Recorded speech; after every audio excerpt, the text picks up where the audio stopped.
Hello everyone, स्वागत है आप सभी का इस चैनल पे। इस वीडियो में हम छत्तीसगढ़ में होने वाले पटवारी परीक्षा 2022 में होने वाली जो पटवारी परीक्षा है उससे रिलेटेड 50 महत्वपूर्ण क्वेश्चन लेकर आए हैं। यह आपके छत्तीसगढ़ के सामान्य ज्ञान से रिलेटेड कुछ महत्वपूर्ण क्वेश्चन है जो आपके एग्जाम में हेल्प कर सकते हैं। यदि आप इस चैनल पर नए हैं तो नीचे लिखे सब्सक्राइब के बटन को जरूर दबा दें, जिससे आपको आने वाले पटवारी परीक्षा के हर एक टॉपिक से रिलेटेड वीडियो आपको आसानी से मिल सकेगी। तो चलिए इस वीडियो की शुरुआत करते हैं। पहला क्वेश्चन देखते हैं। देखिए, काछन गादी किस पर्व से संबंधित अनुष्ठान है? क्या बोला गया है? काछन गादी छत्तीसगढ़ के किस पर्व से संबंधित अनुष्ठान है? इसका आंसर हो जाएगा ऑप्शन सी। कौन से? Option C, Dussehra. देखिए, काछन गादी बस्तर दशहरा से संबंधित अनुष्ठान है। प्रसिद्ध बस्तर दशहरे की शुरुआत इस अनुष्ठान से ही होती है। अब आते हैं नेक्स्ट क्वेश्चन में। महाकवि कालिदास ने छत्तीसगढ़ में स्थित किस पहाड़ी के सौंदर्य को अपनी प्रख्यात रचना मेघदूत में स्थान दिया है? किसे स्थान दिया है? इसका आंसर हो जाएगा ऑप्शन ए, रामगिरी की पहाड़ी को। महाकवि कालिदास ने सरगुजा जिले में स्थित रामगढ़ पहाड़ी के सौंदर्य को अपनी प्रख्यात रचना मेघदूत में स्थान दिया है, याद रखेंगे। नेक्स्ट क्वेश्चन में आते हैं। बहुचर्चित उपन्यास नौकर की कमीज के उपन्यासकार कौन है? इसका आंसर हो जाएगा ऑप्शन सी, विनोद कुमार शुक्ल। नाम याद कर रखेंगे, विनोद कुमार शुक्ल नौकर के कमीज के उपन्यासकार हैं। नेक्स्ट क्वेश्चन में आते हैं। रामगिरी पहाड़ी में स्थित नाट्यशाला का निर्माण किस कलाकार ने किया है? इसका आंसर हो जाएगा ऑप्शन सी, देवदीन ने। यह भी याद रखेंगे। नेक्स्ट क्वेश्चन में आते हैं। महिषासुर मर्दिनी की विशिष्ट मूर्ति कहाँ से मिली है? कहाँ से मिली है? इसका आंसर हो जाएगा ऑप्शन बी, डीपाडी से। डीपाडी से बलरामपुर जिले के डीपाडी में प्राचीन मंदिरों का समूह है। यहाँ से महिषासुर मर्दिनी की मूर्ति प्राप्त हुई है। नेक्स्ट क्वेश्चन में आते हैं। छत्तीसगढ़ का प्रसिद्ध दमऊ दहरा प्राकृतिक जल कुंड किस जिले में स्थित है? इसका आंसर हो जाएगा ऑप्शन सी, जांजगीर जिले में। जांजगीर चांपा जिले के शक्ति के निकट दमऊ दहा स्थित है। महाभारत में उल्लेखित ऋषभ तीर्थ यही है, याद रखेंगे, जांजगीर। नेक्स्ट क्वेश्चन में आते हैं। छत्तीसगढ़ में सरस्वती पुस्तकालय की स्थापना किसने की? इसका आंसर हो जाएगा ऑप्शन बी, ठाकुर प्यारेलाल ने। ठाकुर प्यारेलाल सिंह के द्वारा लोगों में राष्ट्रीय चेतना जागृत करने के उद्देश्य से 1909 में, ये भी याद रखेंगे, 1909 में राजनांदगांव में सरस्वती पुस्तकालय की स्थापना की गई थी। नेक्स्ट क्वेश्चन में आते हैं। तेंदुपत्ता संग्राहकों के लिए प्रति बोरी पारिश्रमिक दर है? कितना पारिश्रमिक दर है तेंदुपत्ता संग्राहकों के लिए प्रति बोरी? इसका आंसर हो जाएगा ऑप्शन सी, 4 है। कन्हार नदी प्रवाहित होती है। कन्हार नदी कहाँ से प्रवाहित होती है? इसका आंसर हो जाएगा ऑप्शन सी, बलरामपुर से। नेक्स्ट में आते हैं। हसदेव अरंड कोयला क्षेत्र किन जिलों में स्थित है? नाम याद रखेंगे, हसदेव अरंड कोयला क्षेत्र किन जिलों में स्थित है? इसका आंसर हो जाएगा ऑप्शन डी, सूरजपुर और कोरिया जिले में यह स्थित है। नेक्स्ट में आते हैं। निम्न लौह अयस्क में लोहा की प्रतिशत मात्रा सबसे अधिक होती है। देखिए, लोहे के अयस्क में लोहा की प्रतिशत मात्रा निम्न में इसमें किसमें अधिक होती है पूछा गया है। तो इसका आंसर हो जाएगा ऑप्शन सी, मैग्नेटाइट जो अयस्क होती है उसमें लोहे की मात्रा क्या होती है? सर्वाधिक होती है। और ये भी प्रश्न बनता है, छत्तीसगढ़ में किस प्रकार के लौह अयस्क सबसे अधिक पाया जाता है? तो याद रखेंगे, छत्तीसगढ़ में हेमेटाइट के लौह अयस्क अधिक पाई जाती है। नेक्स्ट क्वेश्चन में आते हैं। धनका किस जनजाति की उप जनजाति है? इस टाइप के क्वेश्चन पूछे जाते हैं। इसका आंसर हो जाएगा ऑप्शन ए, उराव।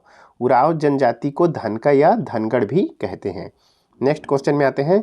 कुरहा किस जनजाति का प्रमुख व्यक्ति है? नाम देखेंगे, कुरहा। इसका आंसर हो जाएगा ऑप्शन ए, क्या हो जाएगा? कमार।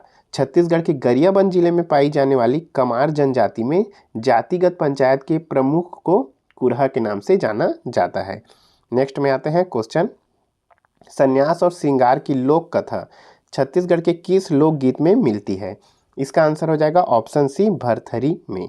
इसके बारे में देख लेंगे। छत्तीसगढ़ में प्रचलित लोक गाथा भरथरी में राजा भरथरी व रानी पिंगला के जीवन वैराग्य की कारुणिक कथा का गायन किया जाता है। सूरजबाई खांडे इसकी प्रमुख कलाकार है, यह भी याद रखेंगे। नेक्स्ट क्वेश्चन में आते हैं। कंडरा जनजाति का परंपरागत कार्य क्या है? कंडरा जनजाति का, इसका आंसर हो जाएगा ऑप्शन ए, बांस शिल्प बनाना। कंडरा, धनवार, कमार, मुड़िया आदि जनजातियां परंपरागत रूप से बांस शिल्प का कार्य करते हैं। नेक्स्ट क्वेश्चन में आते हैं। अबुझमाड़िया आदिवासियों का प्रमुख पर्व है। अबुझमाड़िया आदिवासियों का प्रमुख पर्व कौन सा है? इसका आंसर हो जाएगा option C, Kaksar. Next question में आते हैं, किस पर्व में सूर्यदेव एवं धरती माता का प्रतीकात्मक विवाह रचाया जाता है? इसका आंसर हो जाएगा ऑप्शन ए, सरहुल सरहुल पर्व में। यह भी याद रखेंगे। नेक्स्ट क्वेश्चन में आते हैं, रायपुर की वानर सेना की गतिविधियों का प्रमुख केंद्र कौन सा स्थान था? इसका आंसर हो जाएगा ऑप्शन बी। कौन सा स्थान था? ब्राह्मणपारा। इसके बारे में देख लेंगे। सविनय अवज्ञा आंदोलन के दौरान बिलासपुर व रायपुर में वानर सेना का गठन किया गया। रायपुर में यति यतन लाल ने वानर सेना का संचालन किया, जिसका नेतृत्व बलीराम दुबे आजाद द्वारा किया गया था। इनका कार्य क्षेत्र रायपुर के ब्राह्मणपारा थे। नेक्स्ट क्वेश्चन में आ जाते हैं, संविधान सभा में शामिल छत्तीसगढ़ के सदस्य का क्या नाम है? संविधान सभा जो बनाई गई थी उसमें छत्तीसगढ़ के जो सदस्य शामिल थे उनके क्या नाम थे? इसका आंसर हो जाएगा ऑप्शन सी, राम प्रसाद पोटाई। 1946 में गठित संविधान सभा में छत्तीसगढ़ के देशी रियासतों से राय साहब रघुराज सिंह, पंडित किशोरी मोहन त्रिपाठी तथा राम प्रसाद पोटाई का मनोनयन किया गया था। नेक्स्ट क्वेश्चन में आते हैं, उदयपुर जागीर के नरेश शिवराज सिंह ने अंग्रेजी राज्य के विरुद्ध विद्रोह किया था। इस विद्रोह के लिए उन्हें किसने प्रेरित किया था? इसका आंसर हो जाएगा ऑप्शन सी, सुरेंद्र साय ने उन्हें प्रेरित किया था। 1857 की क्रांति के दौरान रायगढ़ नरेश ने संबलपुर के सुरेंद्र साय तथा उदयपुर के शिवराज सिंह को पकड़कर अंग्रेजों को सौंप दिया था। शिवराज सिंह सुरेंद्र साय से प्रभावित था तथा उसने कल्याण सिंह तथा धीरज सिंह के साथ अंग्रेजों के विरुद्ध विद्रोह किया था। नाम याद रखेंगे। नेक्स्ट क्वेश्चन में आते हैं, निम्न में से किस जिले में मुगल कालीन चांदी के सिक्के बिजली के खंभे की खुदाई के समय प्राप्त किए गए? इसका आंसर ऑप्शन ए, दुर्ग जिले में मुगल कालीन चांदी के सिक्के प्राप्त किए गए बिजली के खंभे की खुदाई करते समय। नेक्स्ट क्वेश्चन में आते हैं, छत्तीसगढ़ में निम्न में से कौन सा विभाग का जिला स्तर का कोई अधिकारी नहीं है? निम्न विभाग में जिला स्तर का कोई अधिकारी नहीं है। इसका आंसर हो जाएगा ऑप्शन बी, संस्कृत। बाकी सभी विभाग के जिला स्तर के अधिकारी होते हैं। नेक्स्ट क्वेश्चन में आते हैं, चिप्स के राष्ट्रीय अध्यक्ष होते हैं, जो चिप्स है उसके राष्ट्रीय अध्यक्ष कौन होते हैं? इसका आंसर हो जाएगा बी, राज्य के मुख्यमंत्री चिप्स के राष्ट्रीय अध्यक्ष होते हैं। राज्य में सूचना प्रौद्योगिकी विकास को गति देने और संपूर्ण सामाजिक आर्थिक विकास के लिए छत्तीसगढ़ इन्फोटेक एवं बायोटेक प्रमोशन सोसाइटी, जिसे शॉर्ट में चिप्स कहते हैं, चिप्स की स्थापना की गई। राज्य के मुख्यमंत्री चिप्स के परिषद के प्रमुख होते हैं। नेक्स्ट क्वेश्चन में आते हैं, छत्तीसगढ़ ब्रदरहुड एसोसिएशन बनाई गई थी। छत्तीसगढ़ ब्रदरहुड एसोसिएशन कब बनाई गई थी? इसका आंसर हो जाएगा ऑप्शन ए, खूबचंद बघेल द्वारा। छत्तीसगढ़ ब्रदरहुड एसोसिएशन या छत्तीसगढ़ भातृ संघ खूबचंद बघेल द्वारा बनाई गई संस्था का नाम है। नेक्स्ट क्वेश्चन में आते हैं, छत्तीसगढ़ मुक्ति मोर्चा शुरू किया गया। छत्तीसगढ़ मुक्ति मोर्चा किसके द्वारा शुरू किया गया? इसका आंसर हो जाएगा ऑप्शन सी, शंकर गुहा नियोगी द्वारा छत्तीसगढ़ मुक्ति मोर्चा शुरू किया गया था। नेक्स्ट क्वेश्चन में आते हैं, प्रख्यात स्वतंत्रता संग्राम सेनानी सिंगरौल के कर्तव्य स्थल जिले को चुनिए। स्वतंत्रता संग्राम सेनानी सिंगरौल के कर्तव्य स्थल कौन से हैं? इसका आंसर हो जाएगा ऑप्शन बी, प्रसिद्ध स्वतंत्रता संग्राम सेनानी रघुनंदन सिंगरौल दुर्ग जिले से संबंधित थे। इन्होंने 1942 में दुर्ग के कचहरी में आगजनी की घटना को अंजाम दिया था। नेक्स्ट क्वेश्चन में आते हैं, रायपुर केस के प्रमुख हीरो थे। रायपुर केस के प्रमुख हीरो कौन थे? इसका आंसर हो जाएगा ऑप्शन डी, परसराम सोनी। इसके बारे में देख लेते हैं।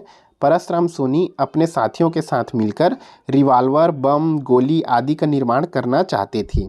एक साथी शिवनंदन के मुखबिरी से सब गिरफ्तार कर लिए गए और इस घटना को रायपुर षड्यंत्र के नाम से जाना जाता है। नेक्स्ट क्वेश्चन में आते हैं, बिलासपुर में दिए गए अपने ओजस्वी भाषण से राजद्रोह हेतु गिरफ्तार होने वाले कवि कौन थे? इसका आंसर हो जाएगा ऑप्शन डी, माखनलाल चतुर्वेदी। 1921 में बिलासपुर में दिए गए अपने भाषण के लिए पंडित माखनलाल चतुर्वेदी को गिरफ्तार कर लिया गया था तथा उन्हें बिलासपुर के जेल में रखा गया था, जहां उन्होंने पुष्प की अभिलाषा नामक कविता की रचना की थी। यह भी याद रखेंगे, पुष्प की अभिलाषा। नेक्स्ट क्वेश्चन में आते हैं, आनंदीबाई छत्तीसगढ़ के निम्नलिखित मराठा शासकों की समकालीन थी। आनंदीबाई, इसका आंसर हो जाएगा ऑप्शन डी। बिम्बा जी, चिमड़ा जी और वेंको जी इनके समकालीन थे। देख लेंगे, आनंदीबाई मराठा शासक बिम्बा जी की पत्नी थी, यह भी याद रखेंगे। कोई संतान नहीं होने के कारण उन्होंने चिमड़ा जी भोसले को अपना उत्तराधिकारी घोषित किया, परंतु नागपुर मराठा शासन से वेंको जी भोसले को छत्तीसगढ़ शासक नियुक्त किया गया। अतः आनंदीबाई बिम्बा जी भोसले, चिमड़ा जी भोसले और वेंको जी भोसले के समकालीन थे। नेक्स्ट क्वेश्चन में आ जाते हैं। वर्ष 1790 से 1818 ईस्वी तक छत्तीसगढ़ में प्रचलित परगना पद्धति का जनक कौन सूबेदार था? इसका आंसर हो जाएगा ऑप्शन सी, विट्ठल दिनकर। छत्तीसगढ़ में नियुक्त दूसरे सूबेदार विट्ठल राव दिनकर को छत्तीसगढ़ में परगना पद्धति का जनक कहा जाता है। इन्होंने कलचुरी कालीन गढ़ व्यवस्था का समाप्त करते हुए छत्तीसगढ़ को 27 परगनों में विभाजित किया। यह व्यवस्था 1790 से लेकर 1818 ईस्वी तक बनी रही। नेक्स्ट क्वेश्चन में आ जाते हैं। पूर्व काल में पंडरिया स्टेट का नाम क्या था? पंडरिया स्टेट का पूर्व काल में क्या नाम था? इसका आंसर हो जाएगा ऑप्शन ए, मुक्तापुर प्रतापगढ़। क्या नाम था? पंडरिया के जमींदारी का पूर्व नाम मुक्तापुर प्रतापगढ़ था, उन्हीं के नाम पे पंडरिया स्टेट का नाम था। नेक्स्ट क्वेश्चन में आते हैं। 1867 में इनमें से किसे बस्तर राज्य का दीवान नियुक्त किया गया था, जो जनजाति लोगों के शोषण के लिए कुख्यात था? वर्ष याद रखेंगे, 1867 में। इसका आंसर हो जाएगा ऑप्शन डी, गोपीनाथ कपार दास। 1867 में गोपीनाथ कपार दास को बस्तर का दीवान नियुक्त किया गया। यह जनजाति लोगों के शोषण के लिए कुख्यात था तथा 1876 में हुए मुड़िया विद्रोह का एक प्रमुख कारण भी बना। नेक्स्ट क्वेश्चन में आते हैं। भोपाल-पट्टनम संघर्ष किस वर्ष हुआ? इंपॉर्टेंट है। इसका आंसर हो जाएगा ऑप्शन, इसमें ऑप्शन नहीं दिया गया, ऑप्शन ई में क्या हो जाएगा? इसका आंसर हो जाएगा 1795। ये याद करेंगे, ये ऑप्शन में नहीं है। इसका आंसर हो जाएगा 1795 में कैप्टन ब्लंट अपने सहयोगियों के साथ भोपाल-पट्टनम के जमींदार से मिलने को निकला, परंतु इंद्रावती नदी के तट पर गोंड आदिवासियों ने उन्हें रोक लिया। यह घटना भोपाल-पट्टनम संघर्ष के नाम से जाना जाता है। वर्ष याद रखेंगे 1795। नेक्स्ट क्वेश्चन में आते हैं। किस वर्ष में पंडित सुंदरलाल शर्मा ने ठाकुर प्यारेलाल सिंह एवं घनश्याम सिंह गुप्त के सहयोग से रायपुर में सतनामी आश्रम की स्थापना की थी? किस वर्ष की थी? इसका आंसर हो जाएगा ऑप्शन ए, 1924 में। 1924 बेलगाम अधिवेशन से वापस लौटकर पंडित सुंदरलाल शर्मा ने ठाकुर प्यारेलाल सिंह एवं घनश्याम सिंह गुप्त के सहयोग से रायपुर में सतनामी आश्रम की स्थापना की थी। नेक्स्ट क्वेश्चन में आते हैं। निम्नलिखित में से किस महिला ने सविनय अवज्ञा आंदोलन के दौरान 1932 में रायपुर जिले में आंदोलन का नेतृत्व किया था?